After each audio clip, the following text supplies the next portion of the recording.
I was driving home from work when I needed to stop by the Red Cross to donate blood, something I do about every 3 months.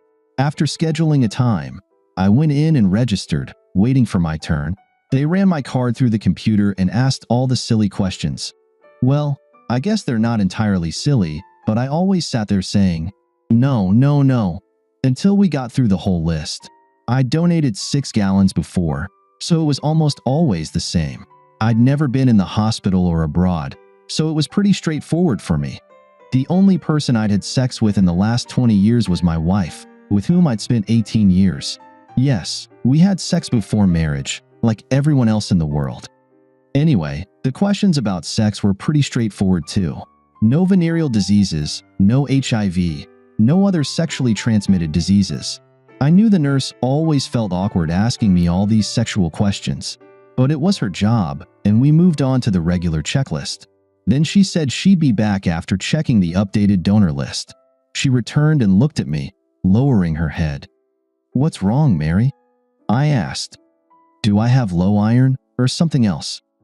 She looked at me and asked if I was related to Judy Lawrence. I replied, "Of course, Mary. She's my wife. You know that. What's the problem, Mary?"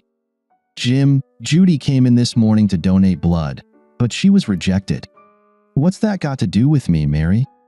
"Jim, I don't know how to say this exactly, but according to her form, she had sex within the last 3 months with someone who tested positive for HIV this morning. That means everyone she's had sexual contact with could have been infected and won't be able to donate blood for 12 months. I'm really sorry, Jim." "Wait a second, Mary. Did she just come here and tell the Red Cross representatives that?" "No, Jim. When someone goes to a doctor or hospital and is found to be a carrier of the virus, they're asked to provide the names of people they've had sexual contact with in the last year.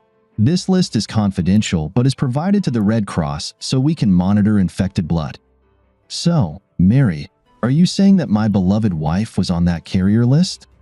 "Yes, Jim. The carrier was supposed to contact their sexual partners and inform them that they are carriers so that they could seek medical advice. But, according to your wife's form, she was never notified." "Who is this carrier claiming to have had sex with my wife, Mary?" "I'm sorry, Jim. I can't tell you because you didn't have sex with this person. You're the second contact, and you'll have to find out about it from your wife." "I'm really sorry, Jim. I just can't say. I hope you understand. Just like I can't mention your name to anyone else." "Mary, we've been friends for a long time, and I won't insist on this. But what are the chances that I'll get infected?" "Jim, the chances of you not being infected are very high, since it was the second contact and, I shouldn't tell you this, but your wife said that you used protection, so that's in your favor too." I thanked Mary and headed home. What was I going to do? How do I deal with this after 18 years of marriage? We have a daughter who just graduated from high school and is attending college but still lives at home. What do I tell her? I always thought we had a good marriage. We regularly had sex or made love. In fact, we did just that last week. God, that night I was completely lost in her body. Now I can regret that. It was our special night. We went out for dinner and drinks. I remember we got pretty drunk. The sex when we got home was amazing. I'm trying to remember everything we did. I remember us kissing at the beginning, then I kissed her breasts. Damn, love seems so clinical now. God, I must have an oral venereal disease now. We made love. Damn her for putting our lives at risk, and all for what? I have yet to find out that I needed to calm down. I had to act like nothing happened until I find out the name of that son of a bitch. That's when the shit will hit the fan. As usual, when I got back home, dinner was almost ready. Beth, our daughter, always started preparing it, and my wife usually got home before me and finished it. It was our family time when we all sat down and discussed the day. We probably ate together at least 4 days a week. Today could turn out to be interesting. Entering the house, I immediately headed to the bathroom to wash my hands. Usually, I kiss my wife and daughter when I come home, but today I wanted to skip that, especially with Beth. I didn't even want to kiss her until I found out what was going on.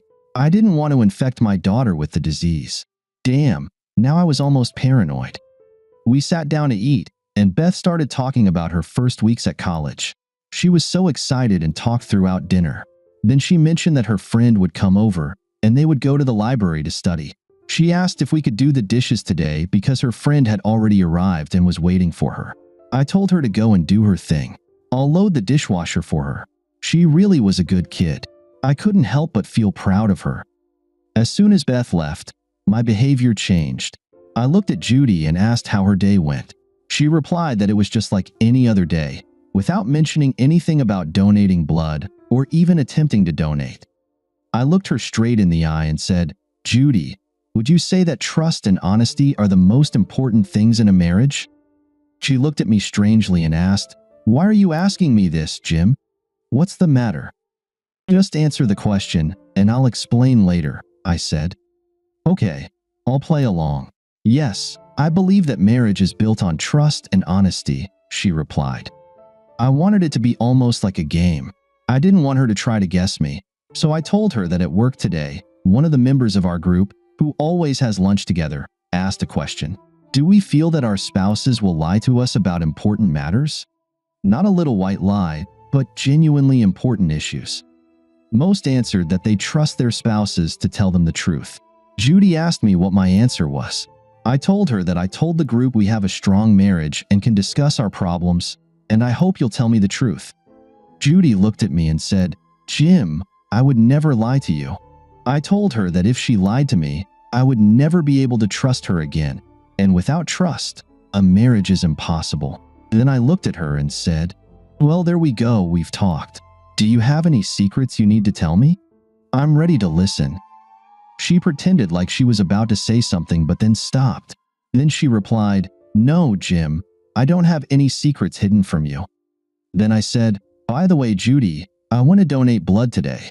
How about you? We usually go on the same day." She looked at me a bit nervously and said that she went, but they told her she had low iron levels, so this time she couldn't donate blood. I looked at her and said that they wouldn't take mine either. Something about the possibility of my wife having HIV. Judy covered her mouth with her hands and said, "Oh, my God." They said everything would be confidential. I didn't know they would tell you. I'm so sorry. I looked at Judy and said, "Trust and honesty make up a marriage, right? I gave you every chance to tell me, and you're still hiding it from me. Who the hell did you sleep with that you're willing to risk your marriage for this and possibly infect us with venereal diseases? Please, Jim, I'm so sorry. Please forgive me. It will never happen again, I promise." Who the hell was it? This is the last time I'm asking. I'll go to your office and ask every son of a bitch if you don't tell me. Judy was crying and kept begging me to forgive her. Then she said it was one of the salesmen, Bob Hawkins, at work. She said he had recently moved to this area and would only be staying here for a few months for training, then he'd move away. He was flirting with all the ladies. One day he invited her to lunch.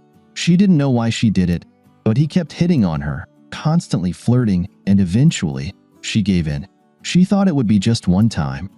She stated that he would leave at the end of the month. His temporary stay here was coming to an end. She told him he had to wear a condom, but next to me, he was a lousy lover. It was just sex. He had no idea how to make love. Judy looked at me and said, "Jim, I'm so sorry I cheated on you. This was the only time in our marriage. I was stupid and behaved like a schoolgirl.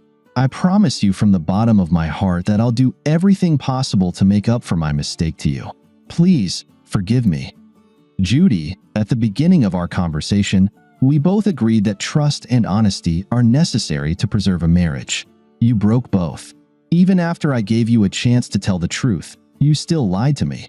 Now you're saying this has never happened before. Since you lied to me just now, to my face, I can't distinguish your truth from your lies.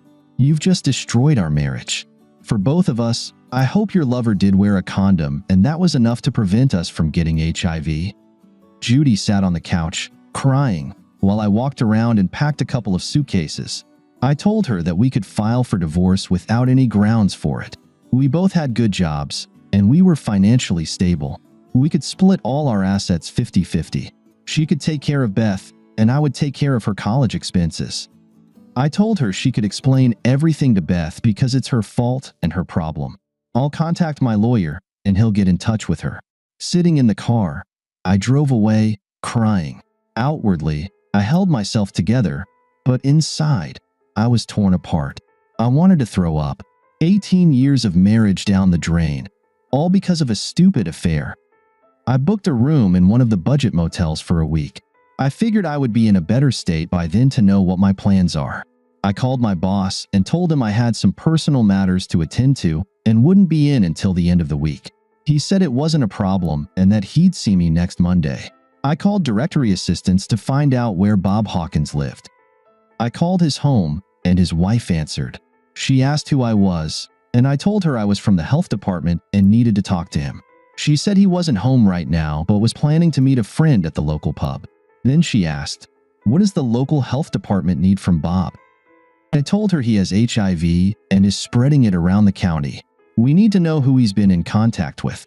She was shocked and said that we must have the wrong Bob Hawkins, that he's not from around here, he's married with 2 kids.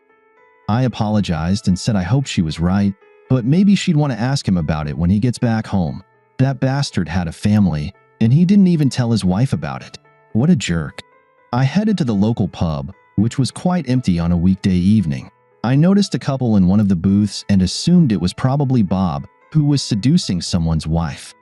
I approached him and asked if he was Bob Hawkins, to which he replied yes. I told him I work for the health department and would like to talk to him outside, if possible. Of course, he agreed and told the woman he would be right back. We were about the same height, only he was about 15 years younger. Perhaps that's what attracted Judy to him. Women like to think they're attractive to younger men. Us older guys, to hell with us. This made me even angrier. I had an old pair of brass knuckles that I bought at a garage sale. You don't come across those often anymore. When we turned into the parking lot, I punched him. I didn't say a word to him except calling him a jerk and a bastard. I kept beating him until he was half dead, mostly on the body. I kicked him twice in the balls or near them. Then I hit him in the jaw again. I think I broke it. I was ready to go to jail for this. It was what I had to do. While he lay there bruised and battered, I looked around, didn't see anyone. So I went to my car, returned to the motel and cleaned myself up. I tried my best to not have any blood on me. I didn't want to risk HIV. The next day, I heard in the news that a man had been beaten half to death in the parking lot of a pub in the Lower East Side area. There were no witnesses. The victim had several broken ribs and a broken jaw. He couldn't speak because his mouth was wired shut to hold his jaw in place. They said he had other injuries, but didn't specify what exactly. According to reports, no one in the pub noticed anything strange. Perhaps the woman was married and didn't want to get involved. The bartender said he didn't see anything unusual. I contacted my lawyer and made an appointment with the doctor. The next day, I talked to Beth. She was in tears and said her mom told her the whole story and wanted to know if I could forgive her. I told Beth that the pain is too real right now. I'm going through with the divorce, but she can reach out to me anytime. I told her to take care of her mom and make sure her mom sees doctors. About 6 months passed. I filed for divorce. It was finalized, and so far, neither of us has shown any signs of HIV or any venereal diseases. We were lucky.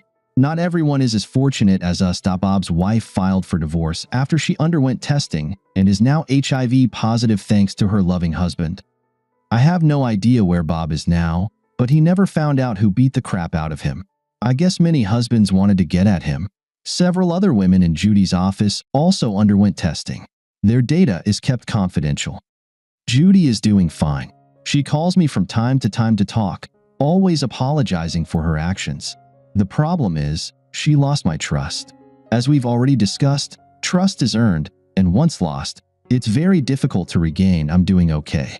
Judy kept almost everything, except for my personal belongings. She took out a second mortgage on the house and paid me half of its net value. So financially, we're both fine. I have a small apartment, but it's just a place to crash. I no longer have a loving home. We see each other occasionally. We have the same friends who hope that someday we'll be together again. At least Judy takes full responsibility for her actions, instead of making a bunch of excuses. Inside, I miss Judy a lot. She was the love of my life, and for what did she ruin it all? I know she asks herself the same question. As for sex, I'm almost afraid to engage in it now. It was one of the most enjoyable things in a monogamous marriage. Sex was wonderful, and there were no worries about venereal diseases. I'm very afraid for Beth and afraid of relationships. It's quite a disgusting world. I don't know what the future holds for us, but both Judy and I will have to come to terms with it. Hopefully, in another 6 months, I'll be able to donate blood again.